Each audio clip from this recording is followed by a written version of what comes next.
It's ticklish business any way you look at it. Come on, we'll stick together.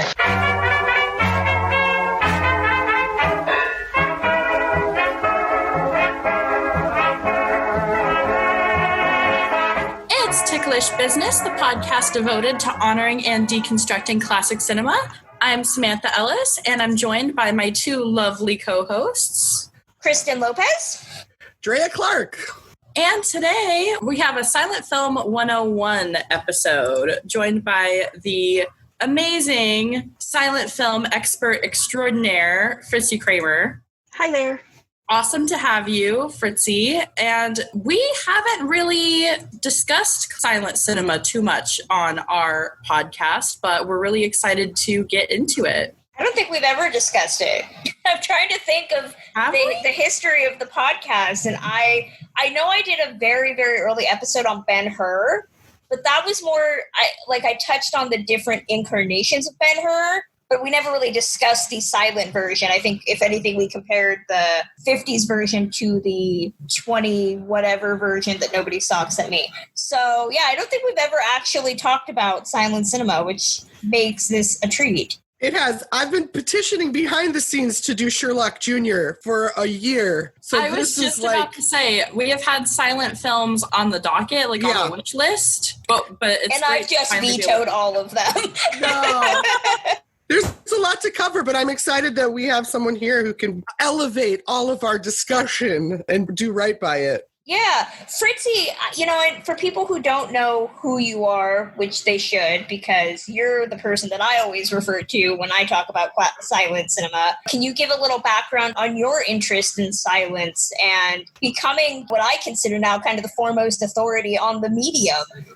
Well, I've always been into classic films. I grew up with Laurel and Hardy and Cary Grant movies, Errol Flynn movies, all that good stuff. But I kept realizing that my knowledge pretty much ended with 1930. It was there was that cutoff. So I had some interest. I had seen some old Mutt and Jeff cartoons, but I decided that I was going to try it out. And so I rented a couple of movies from Blockbuster on VHS, and I got City Lights, I got Sparrows with Mary Pickford, and I just sort of got hooked on it. And so then I got some Valentino movies, I got some Cecil B. DeMille movies, and I sort of built it up from there. I watched the documentaries, and it just kept growing and growing. And I kept finding connections. My father's a huge Hopalong Cassidy fan. Well, actually, both my parents are. And William Boyd started in the silence, so I watched all of his. So it just sort of snowballed because there's just so much information and so much there that you can just keep digging forever, basically. Mine was, I studied film history in college. So we had kind of like you're saying, the bigger keynote ones, though, of course, in university, a lot of my own interests, especially then, I've been, you guys, just very kind of obnoxiously pretentious for a very long time. So, of course, I gravitated towards the German Expressionism and the Cabinet of Dr. Caligari, things that just were weird and sumptuous to look at. Your Metropolis, the visual astounding stuff. I actually didn't get into proper American silence until I moved to LA 20 some years ago. And weirdly, the indirect thing of Fritzi bringing up Valentino was one of the places that we see movies when we used to go see movies was they do outdoor screenings at Hollywood Forever, and Valentino's buried there. And so I remember walking around and being oh, I've always heard of that. And it was this slight side thing. But the best avenue for me, and I'm sure we can get into this when we discuss it, was when I found the physical comedy stuff of it, because I had already dug into visual possibilities. I'm a Harold Lloyd girl because, I love me a nerd, and the sort of Buster Keaton and Charlie Chaplin of it, that was a whole new thing. So yeah, Fritzi's totally right. There's so much there to dig into, and each layer feels completely different than the other one. You could study so much there forever, but that was my kind of course through, which is maybe a backwards approach into it, but I don't like to, I guess, do things the frontward way. How about you, Samantha?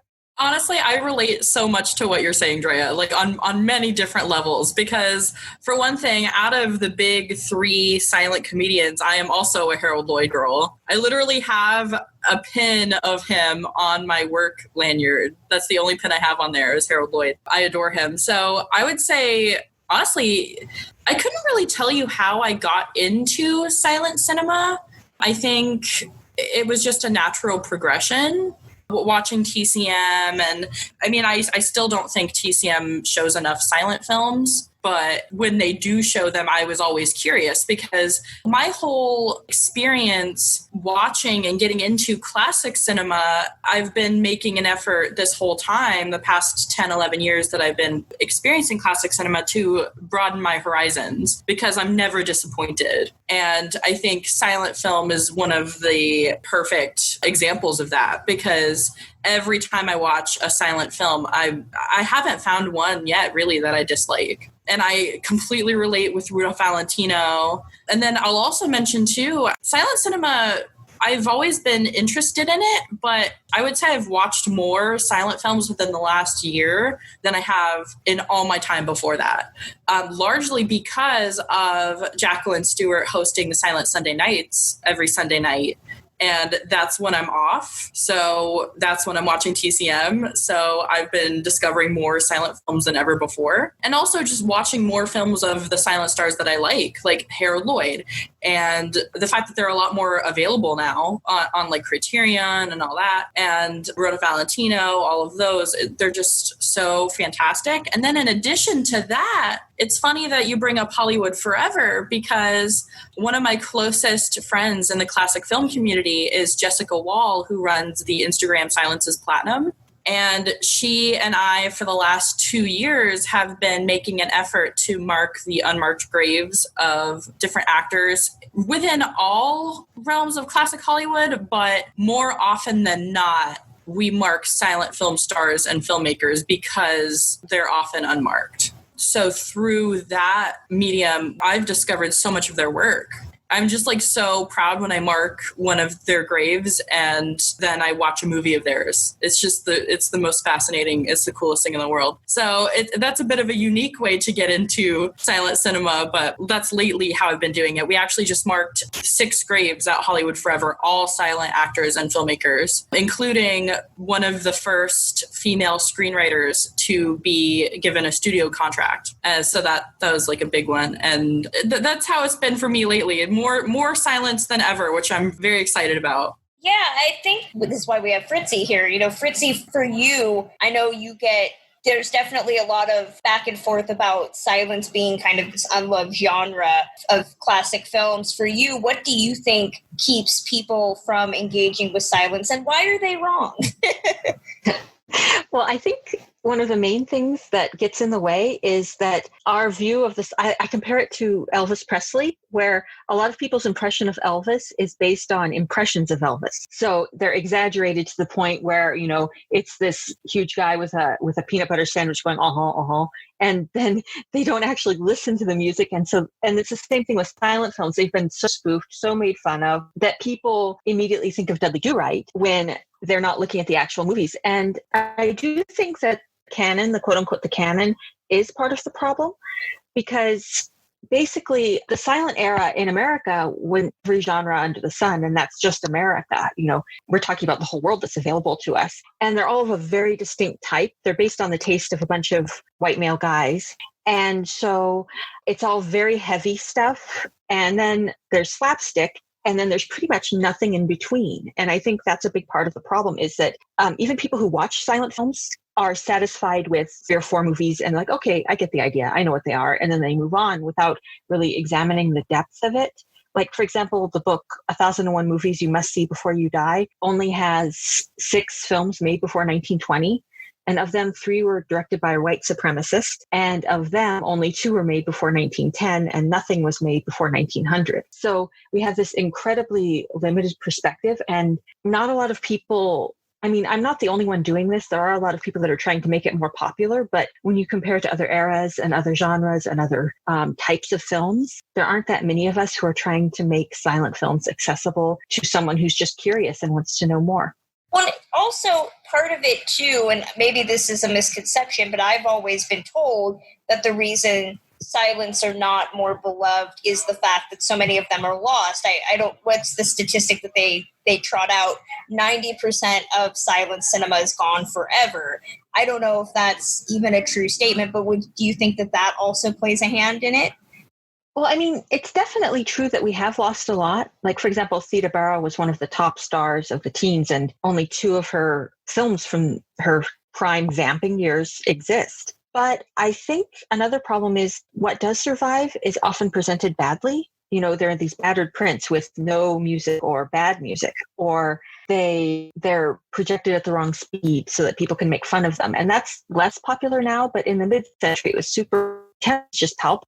For example, so there was a short film I saw in the 1930s, and they had an early pioneering cinematographer talking about the good old days. But the problem was he was talking over scenes of these rare films, some of them which are lost, and heckling them and saying, "Oh, wasn't that stupid? I can't believe we were doing that," you know. And it made me a little sick to trot out this pioneer and basically force him to make fun of his earlier work. So I think that's part of the problem, is that the later generation just went towards silence. Talkies were like the symbol of, you know, being modern and exciting. And once you're uncool, it's very difficult to get the cool back. I think that's a huge, huge issue. But lost films are absolutely a problem because it's frustrating. You're like, oh, that looks so cool. Can I see it? And no, it's lost. Oh, you know, there's nothing you can do about it. And it's just kind of depressing.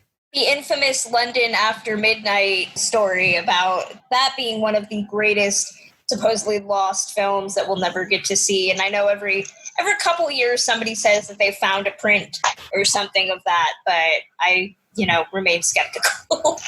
The one that I've always read about that kills me is there supposedly is a silent version of The Great Gatsby that was co-written by F. Scott Fitzgerald that has William Powell in it that is lost, and it kills me.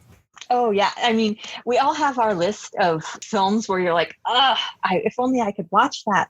I know the early version of Gentlemen Prefer Blondes is lost, but some have emerged. Like, for example, there was a movie called She's a Chic, which is a gender-flipped chic with Bebe Daniels and Richard Arlen and William Powell. And it was thought lost for years. And it turned out that a private collector had a 16 millimeter copy in England, and it's now in an archive. And I don't know if I'll get to see it anytime soon, but at least I know I can potentially see it at one point.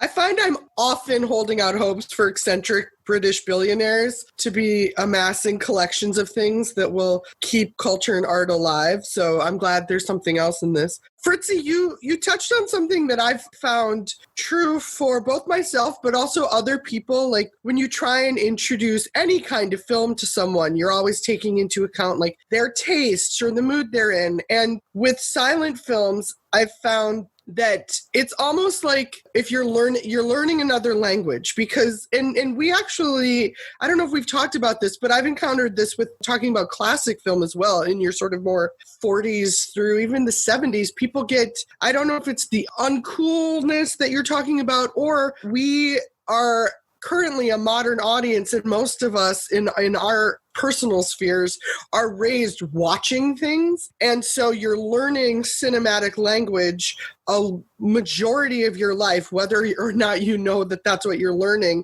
And I think that every time you go back into a shifting sort of storytelling paradigm that approached it differently, that disconnect for how people think that a story should go or a film should be presented, when it's told differently than that, they respond to it. It's a different language. And I think that with silent film, the idea of, okay, I like to think of what's the ideal starter kit or pathway towards teaching this language, because there's a lot of things in there. Silent film has so many more short films. I mean, so many more in terms of like being available to us, but also more recognized. Like there's I'm a film festival programmer, there are literally millions of modern short films as well. But I think in terms of learning the language of silent film, there's kind of not a curriculum, but a pathway that you could create for yourself or for someone that is totally new to it. And I'd be interested in hearing what Fritzi thinks about, like, oh, what would your building blocks be to someone who's brand new to them, to like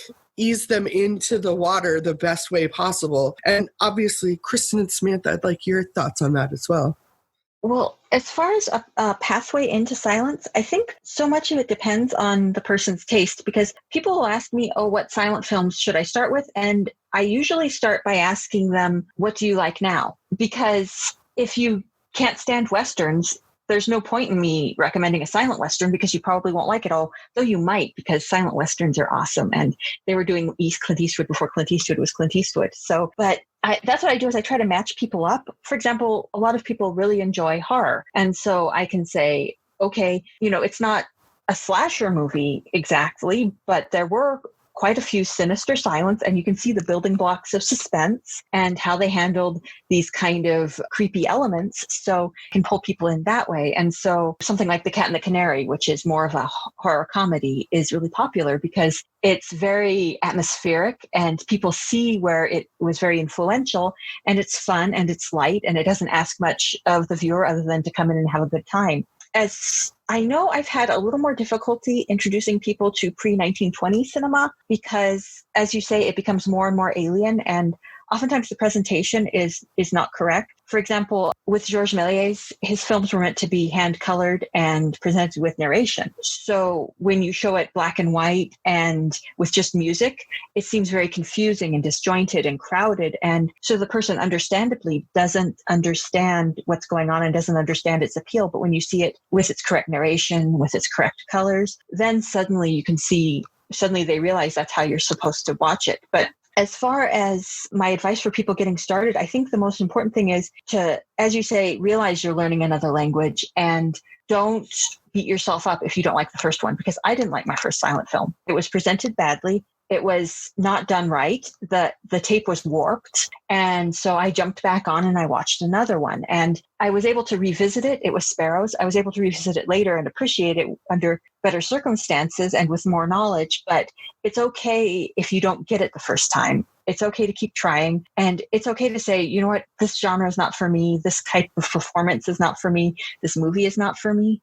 Because silent films are like any other era. There are good ones, there are bad ones, there are so-so ones. So as long as you recognize that and just realize, relax, you don't have to fall in love with the first one. There's nothing wrong with you. Just have a good time, be curious, you'll be fine. I think one thing that a lot of people don't realize when they become interested in silent cinema or when they try to become introduced to it, I think, to me, there's the misconception. I know both Kristen and Andrea touched on the comedies. Not everyone loves comedies. I would not say that that's my favorite genre. Not all silents are like slapstick, slipping over a banana peel kind of movies. You also have movies like Flesh and the Devil or Broken Blossoms that are really deep and fascinating. And I think another misconception about silent cinema too is I feel like modern audiences look at what silent cinema is missing. Whereas something that I've really learned as I've continued watching them, especially with Jacqueline Stewart's introductions as well, is how much these filmmakers did with so little. It's a different art form, not a lesser art form. Yeah, I can't stress the desire to see these films in the right way more than any other. You can see a Technicolor comedy in a washed out print and still get power of it, even though it's not refreshed and restored. With a silent, if it's wrong in any way, shape, or form, it does affect the entire outcome of the film because you're working without dialogue. And I don't want to say without sound because, as Ginny Basinger teaches us in her book on the movie musical, movies from the beginning of their career have always had sound. They might not have always had dialogue, but they've always had sound. They're not completely silent. And so I remember one of the first classic films that I engaged with was for a blogging event. I reviewed, I believe it was Mary Pickford's take on Cinderella. and I was cheap at the time, and I found it on YouTube, and I was like, sweet. You can find a lot of Mary Pickford movies on YouTube, but don't, because they're all really bad, just kind of public domain prints with public domain music. So I was watching this iteration of the story with like Pomp and Circumstance playing for the entirety of the film, because that was the only music they were legally able to use. And so it really did ruin how I engaged with the story, because you don't get that emotion. The music creates the emotion. It's not just the acting, it's what you're hearing. And if you have Pomp and Circumstance playing during a sad sequence, you're just missing it's that really great example of a harsh dichotomy in your head of the sound versus the scene. So that's a terrible way to engage with it. But for me, I think more than anything, the right actors really help with a silent film. I bring up Colleen Moore, who is not as well known as maybe Mary Pickford or even a Louise Brooks, but Colleen Moore's work is just so fresh and effervescent, and her work in Why Be Good from 1929. If you have not seen it, there's a beautiful, I believe it's a Blu-ray that you can go buy. It's great fun, and it's about, Colleen Moore playing this flapper who has this night out on the town and finds herself being linked in this romantic relationship with her boss. And it's a really cute little rom-com, and she's just so much fun. For me, I know it might be sacrilege to say that I'm not a big Chaplin fan, but I'm really not. I'm more of a fan of Harold Lloyd. The first Harold Lloyd movie I ever saw was The Freshman, and that movie, I know a lot of people say that you need to see silent films with an audience, which is true, but I watched The Freshman by myself on a restored print that I had gotten through Apple, and I laughed heartily by myself in my room. It was just a really great combination of sequence and actor, and I think that because silent cinema doesn't have dialogue, it's harder for an audience to do multitasking. You have to be focused on the screen in order to understand literally what's going on. And people don't like that, especially now with, cell phones and all. I hate to sound like an old, grandpa, but with a cell phone and all of that, like, you can't have a silent film on in the background and expect to get the same thing. I think one thing that turns modern audiences away, and honestly, like, just speaking from experience myself, to a certain extent, I have found, I don't know if you guys relate to this, especially probably not you, Fritzi, but I find silent movies very draining to watch. I'll start watching and they just require so much more focus and attention than the average film for me that by the end of it, I'm ready to go to bed.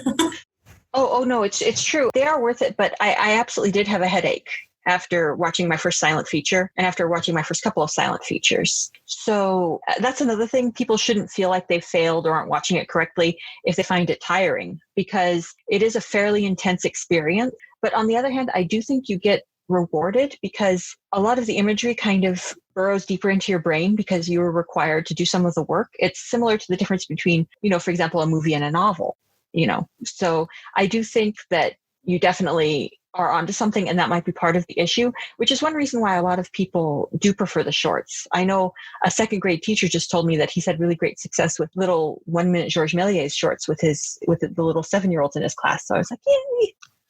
But I think that also feeds into my idea of it as language, because if you've ever taken or learned another language, it's taxing in a surprising way when you're first engaging, or even if you're watching something or reading something in a different language, and then it gets easier the more you do it. So hopefully, like, you're kind of learning those skills. Kristen, I'm not afraid to sound like an old grandpa, so I will definitely agree to turn off your stupid phones when you're watching everything, but specifically silent films.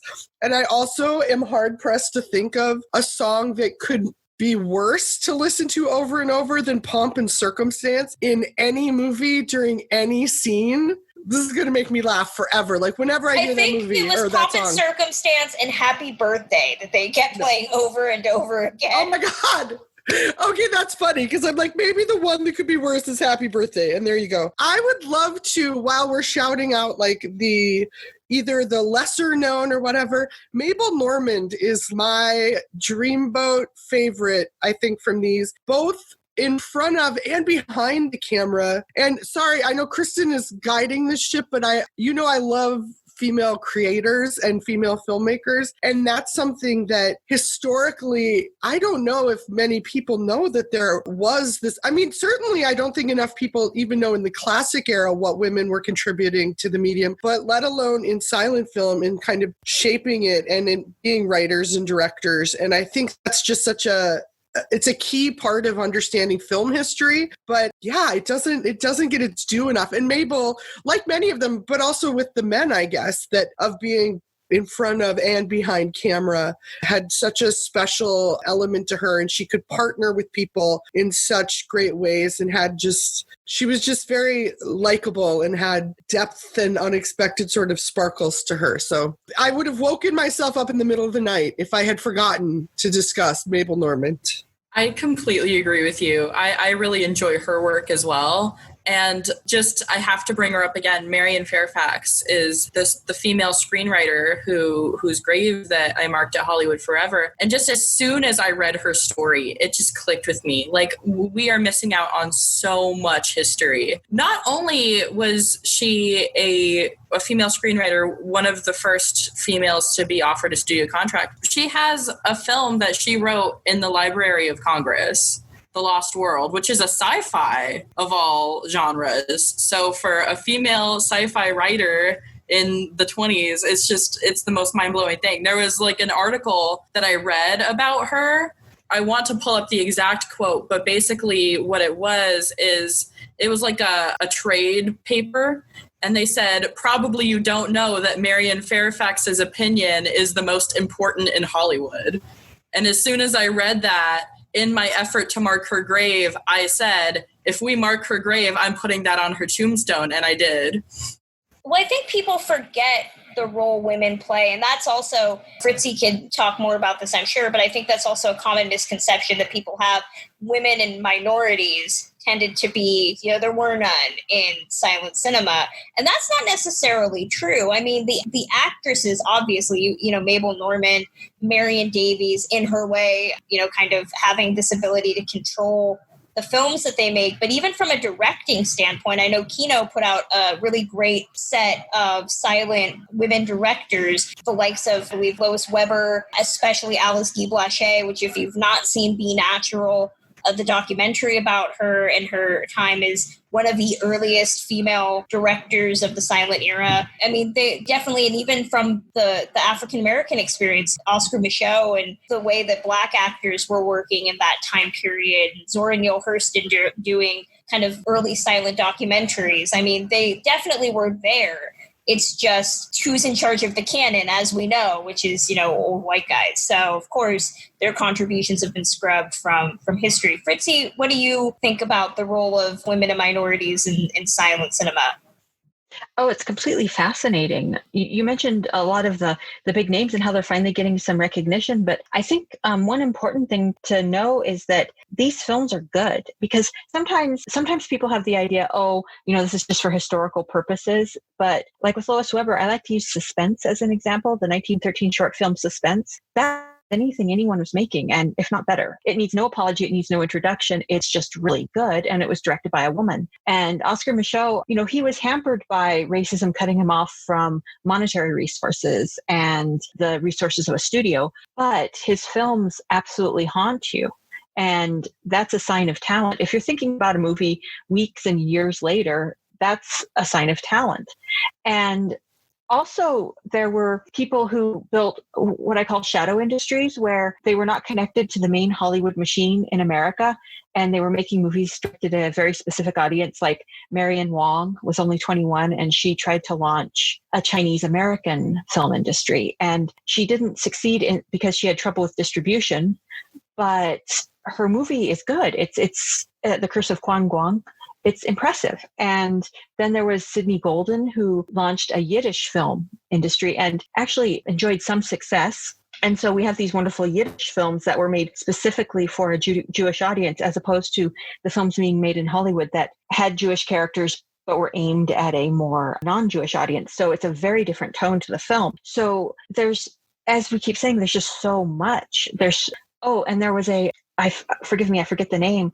There was a studio in the southern part of Mexico that was making films that were designed with bilingual titles, Spanish-English titles that were meant to be distributed in California. And one of them actually was shown in the Inland Empire, The Ghost Train, which is also excellent. It's a really splendid little pulp movie. And I think actually once you leave the canon behind and realize that countries besides America, Sweden, France, Germany, Russia, countries besides those made movies, it's like it's Aladdin's cave. It's absolutely wonderful. It's this huge treasure chest. And Fritzi, I know that a big part of what you do on Twitter, we were talking about when we were having you on, kind of dispelling some of the myths of silent cinema that you're always kind of having to tell people are not necessarily true. For you, what is the biggest silent film myth that every time you hear it, you got to roll your eyes and be like, I got to explain it again, how it's not a thing? Well, lately it's been Birth of a Nation invented the movies, but I don't want to get into that because I just had to slaughter some guys, and it's exhausting. It's pleasant, but it's exhausting because almost everything he did, Griffith didn't invent anything. He was just really good at claiming credit. But I think the number 2 one that I constantly makes me grit my teeth was that silent movies had nothing but women tied to the railroad tracks. And it annoys me because it's not true, first of all. And second, it diminishes them. It says the women couldn't do anything. They were just damsels. It says that it relied entirely on coarse melodrama. And it says that silent movies were the same for their entire 35 years. So it's like there's a lot underneath this one little cliche. And the fact of the matter is, if someone was tied to the tracks, it was probably a Keystone spoof of older film. And if it was serious, it was usually a guy tied to the tracks or to the sawmill. Actually, I just saw 2 in a row of guys tied to the sawmill, which thrilled me. The Detective's Dog, directed by Alice Guy, and then Married with Constance Bennett. Owen Moore was tied to the sawmill and had to be rescued by the 2 leading ladies. So I'm like, ha, ha, ha. How now? And I was thrilled with Little Women when they showed a man tied to the sawmill in the play that they attend, because that was a visual callback to Blue Jeans, which featured that as its centerpiece. So I would say, yeah, Tied to the Tracks just sets my teeth on edge because it is so contemptuous of the era. And what's another one that I know one of the biggest ones, and I've seen you dispel this one a lot, is the concept of whose careers were quote unquote ended by not having the right voice for silent film. That's true. The old John Gilbert one, because John Gilbert's voice was fine. His delivery was a little stilted. He was given silly dialogue.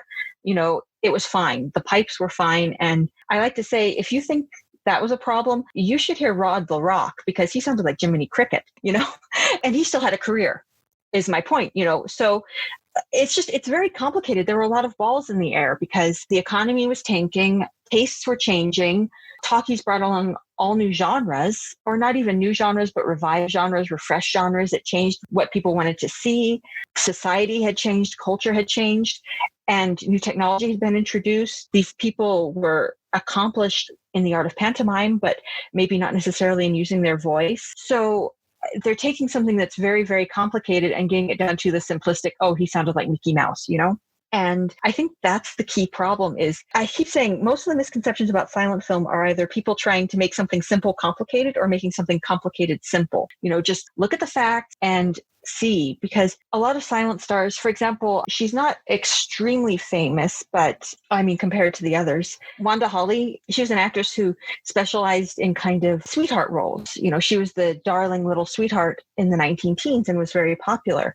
Beautiful blonde hair, the works. And she's sometimes listed as a victim of sound. Even her own kids said, oh yeah, her voice was terrible. She clearly couldn't make it in the talkies. But this was after years of smoking and drinking and messing up her voice. So I did some research, because whenever someone says their voice ruined them in the talkies, I always want to know. So the first thing you have to do is you have to look at what they were doing before the talkies arrived. And in her case, if you look at her filmography, the studios got smaller and smaller and smaller and smaller. So she started in Paramount and ended up in these tiny little fly-by-night Poverty Row affairs. So it wasn't like her career was doing wonderful. She was a major star before the talkies hit. And I did find one talkie that she made on home video, and I listened, and guess what? Her voice was perfectly normal. She was fine. Her performance was fine. It's just that she wasn't a big star when the talkies hit. There was a flood of new talent from the stage, and she got washed away. It was no harm, no foul, but she's sometimes listed as a victim of sound, and she wasn't. So, I mean, I realize she's not a household name, and nobody's going to win any awards writing about her, but it's just one of those small things where, you know, it's a bigger part of the puzzle. And it shows that what we think was simple was actually a lot more complicated. Yeah, as much as I love Singing in the Rain, I feel like a lot of people get their information about the silent era from that movie. You know, that everybody sounded like Lena Lamont, and it's given people that, it's put that in their mind to such an extent. It's true. And also I think part of the problem is that a lot of people who did transition successfully actually made a lot of their movies in the pre-code era. And a lot of the pre-code films were not released for years because of, you know, censorship issues. So that's another problem. So you'll see someone like, oh, wow, I didn't see anything since 1927. It's like, well, yes, it exists. It just hasn't been available. One of the things that I've recently discovered that I've just found so heartbreaking is those negative depictions, like Singing in the Rain, basically gave mid-century audiences such a harsh viewpoint of silent film that it made silent stars who were still alive and working ashamed of their own silent work. And that just reading that recently just really broke my heart. Reginald Denny is the one that comes to mind. Like he became so ashamed of his own silent films, and I just can't imagine that happening to an actor. Yes, and his films are great. That's the thing. Absolutely. You know? Absolutely. Yeah. He's about to get, you know, or recently got a box set released of some of his earlier work. And that's so exciting that I'm sure he would have loved to see. Yeah, it's wonderful to see the revivals, but it is a shame that for a lot of them it came too late. You know, they didn't get to enjoy it. One story I really like is director William Bodine, who he started out as a really prestigious director and then slowly went into Poverty Row. And as a result, some people turned him into a punchline, claiming his name was One Shot Bodine. And it's like, look, he had no budget, leave him alone. But his silent stuff is brilliant. And even his early talkie stuff, like Make Me a Star, is a wonderful movie. But they rediscovered The Canadian, which had been lost since it was released. And they actually arranged a screening for him in 1970. And he had never seen it. He had been too busy to go to the premiere. And so he saw it. And it's this beautiful drama. And it's just so well acted, so well done. And he was like, I guess I was a good director once. And they gave him a standing ovation, and he passed away a few months later. And I'm like, oh, you know, I'm not crying, you're crying. And so so I love to hear stories like that, but it's a shame they're so rare. Well, and I think, too, that with silence, if anything, if the biggest entry point for people to find out about them, historically speaking, is through crime. For if anything, the silent era had some of the more interesting crime elements that when you hear like true crime podcasts about Hollywood, there's so much stuff happening in the silent era, whether that's the Arbuckle case or the death of Olive Thomas or the murder of William Desmond Taylor, that I feel like people have this assumption that yes, Hollywood in this time period was the Wild West in terms of production because they were still really finding their feet, but it also has taken on this air of hedonism almost. Yeah, I definitely think a lot of it is people wanting the dirt, the juicy gossip and all that. And I generally try to stay away from that, not from like a sanctimonious standpoint, you know, you do you, enjoy what you enjoy, but just because I've ended up witnessing so many knockdown dragouts about who slept with who. And at a certain point, it's like, we didn't have cameras on the wall. We don't know for sure. As long as they didn't scare the horses, I don't really care, you know? So I think, I mean, if it gets people interested, that's great. But I did have a case where I love Paula Negri, Polish actress, beautiful Polish actress, wonderful performer. She could do anything, comedy, drama. She was great. And I had someone write this long rant to me about how they didn't like the way she behaved at Rudolph Valentino's funeral. And they ended it with, I guess I should watch one of her movies now. And I'm like, look, the point is supposed to be the movies. You get this, right? So like I said, I don't mind if other people are into the gossip, you know, have fun, you know, and do what you enjoy. But for me, I tend to get a little skittish because there were so many in some cases, physical battles over this, that I try to stick to the stuff that's on the screen, because I think sometimes the gossip overwhelms it. People are ready to make assumptions about Arbuckle without ever seeing his films. And with all of Thomas, you can't really blame people because hardly any of her stuff exists. So that's a tragedy.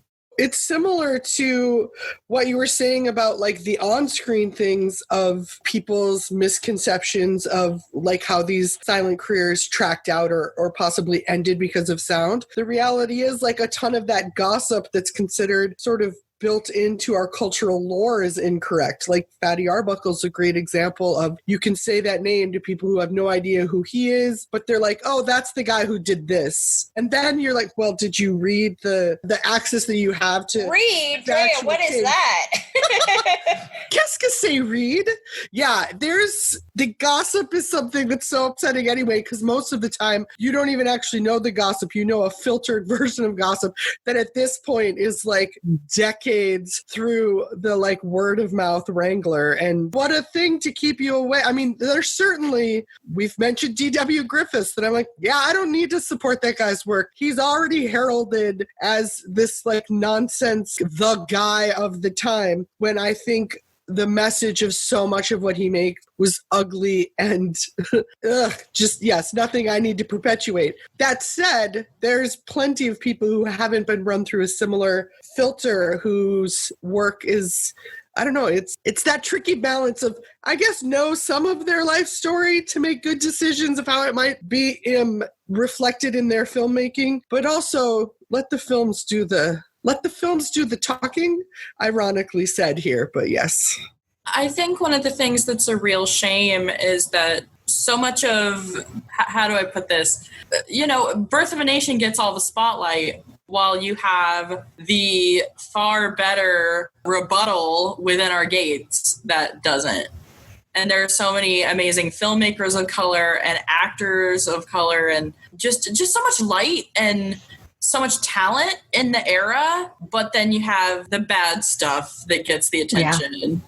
Yeah, he was, that's the thing, is that you can very happily paddle along without any Griffith at all, and connecting it to both Griffith and the gossip. Like, for example, I just reviewed The Miracle of the Wolves, which is a French silent medieval epic. It uses shaky cam for the action scenes. It's very modern and it's really good. It's really epic. It's directed by Raymond Barnard. And I didn't know this. I was doing my research and they're like, oh yeah. And then he went on the run from the Nazis. And I'm like, what?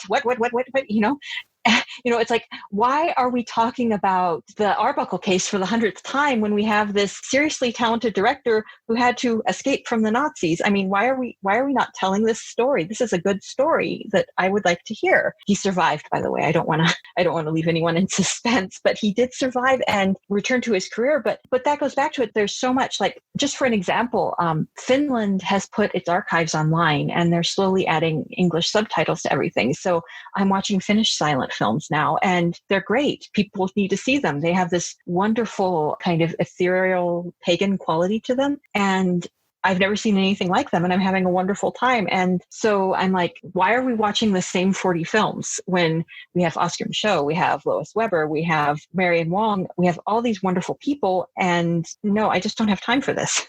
My side, this is not super related, but that reminded me of, in terms of the artists that silent film can introduce you to, that it's also one of the few times, because when film was like coming up as a new medium, that there were these renowned artists like Man Ray or Marcel Duchamp or Louis Buñuel, like the idea that there were people working in other mediums that then experimented with this new format. You don't see that as much now. I mean, like Warhol obviously did this in a very famous way, but in terms of the exploration, I love that you casually mentioned that you're watching, this handful of Finnish silent films, because wonderful, but it just reminded me of like being able to see things through the eyes of a bunch of people beyond the handful of names that we identify with this whole, like you said, this was like decades of filmmaking, and you only know a couple of the people, where there's all of these different avenues you can take to explore.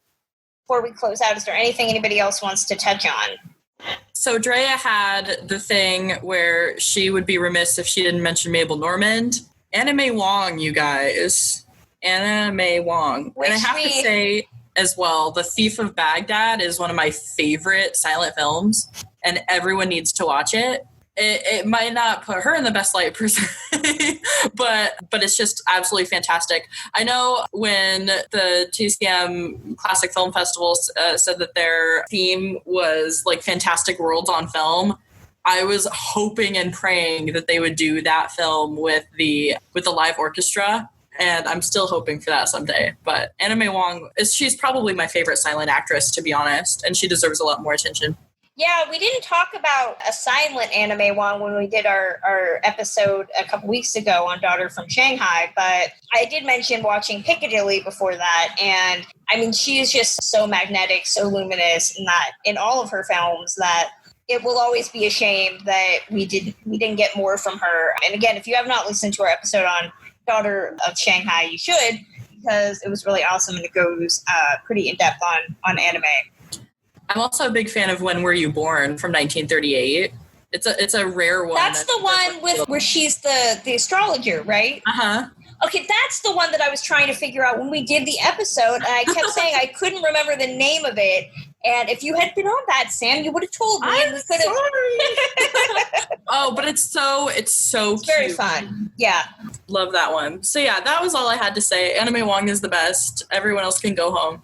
I would like, well, since we're doing a quick shout out to favorites, I just want to say Russian émigré cinema in Paris, because when the revolution hit, almost all their film industry fled to Paris, and they made the most wonderful, spectacular movies. They made crowd pleasers that were also critical darlings, which are the most difficult films in the world to make. And they made serials, they made mysteries, they made epics, they made romances, they made whatever the heck Burning Crucible was. And I am such a fan. So I always tell people, if you only watch the Soviets, you have to watch the émigré cinema, particularly Ivan Mozhukin, who I am completely enraptured with. So my quick shout out. Sorry.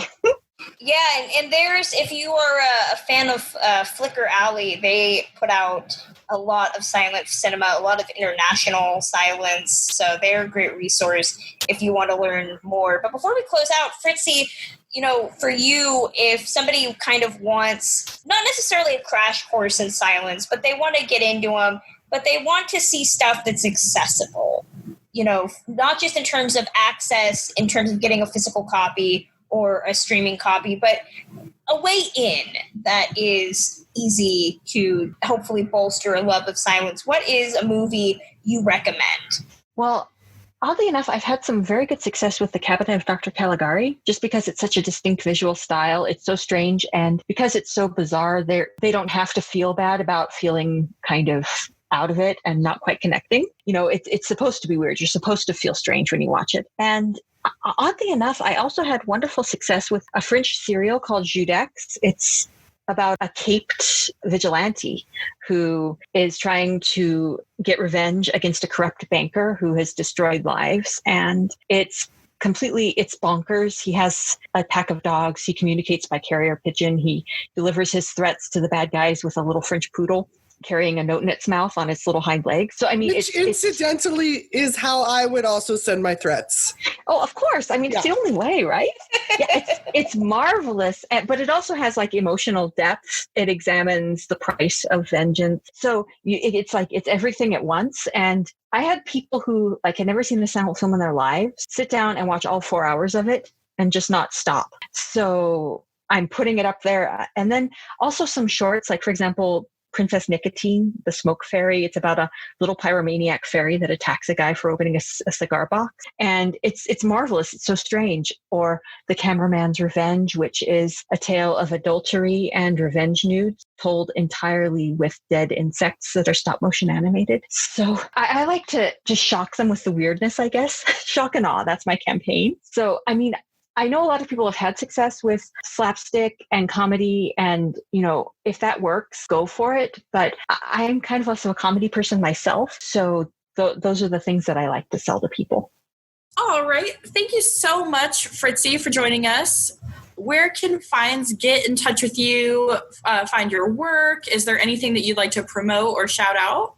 Well, I have been blogging at moviesilently.com for quite some time now. You can find me at Twitter at moviesilently. And I did spearhead the release of a completely authentic 1917 Night at the Movies a couple years ago. And I'm working on another one. I've just been a bit delayed with health and COVID, but honestly, I swear I am indeed working on a new release. So I hope to have that launched before the earth cools. So that's pretty much it. But thanks for having me on. All right, that closes out this edition of Ticklish Business. You can find the podcast on Twitter at ticklish_biz. You can find my work at Classic Film Geek. I have my website, musingsofaclassicfilmaddict.com. And you can find my Cooking with the Stars posts at classicmoviehub.com. Kristen, where can fans get in touch with you? You can find me on Twitter at journeys_film, and then I blog occasionally, very occasionally, at journeysinclassicfilm.com. Andrea?